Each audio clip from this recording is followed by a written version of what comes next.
Today I'm going to show you how to use Adobe's Generative Fill tool to change the aspect ratio of an illustration. So I have this artwork from my friends over at Stoneblade Entertainment, and I need to make this a 16:9 image so then I can do some After Effects fancy things to it.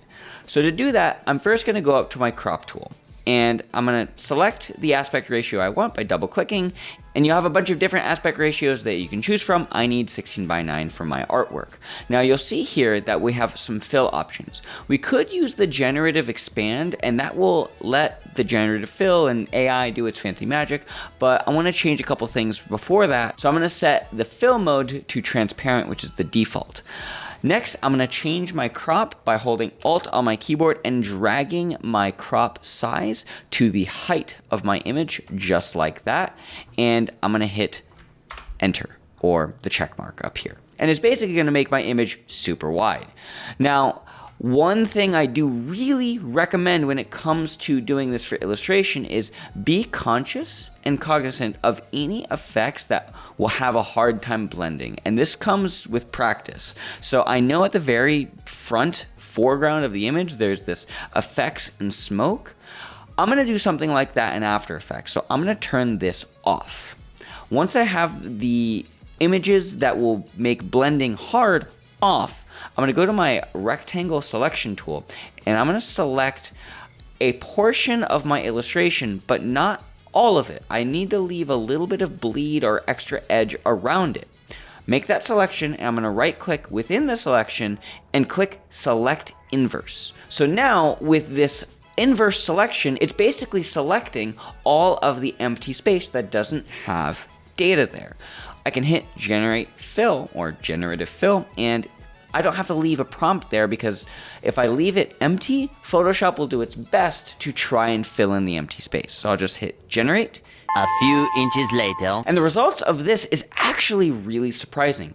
Granted, I'm not an illustrator, so this would take me a ton of time, and I think there is a case and point for having illustrators help out with something like this, because really, this is a little crunchy. It's not perfect, it's not fully representative of the art, but from a motion graphics standpoint, this gets the point across for me. Now, as a motion designer, this result is good, but we have to be conscious of one thing. How big was the file that the original illustrator sent us?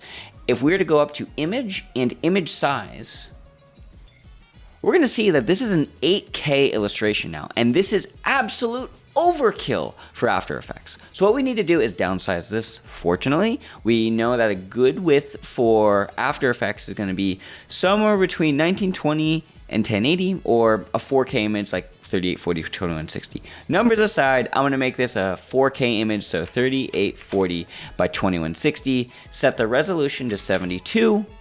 Set the width back to 3840 by 2160, and we click OK. We zoom in. We still have a very beautiful image, but the image size is no longer going to be so crazy that it'll blow up our computer when we bring it into After Effects. Speaking of, let's go. I'll hit Control-I, find my image on my computer, and when we're inputting our Photoshop file into After Effects, we want to make sure that we set Import Kind, Composition, Retain Layer Sizes. That's important so then we can get the layers of our objects. Click OK, and it's going to make a pre-comp for us. We can double click that, and hey look, there's our image. Now, the way After Effects and Photoshop talk to each other is a little funky and weird, and I can definitely see that there's some weird things happening with my generative fill background and my color corrections. So I will have to go in and adjust that.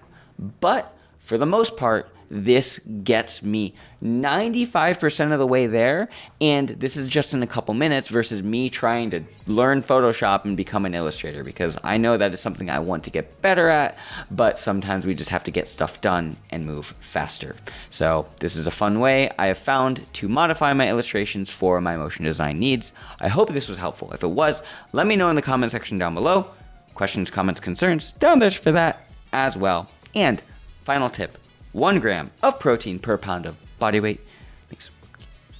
Bye.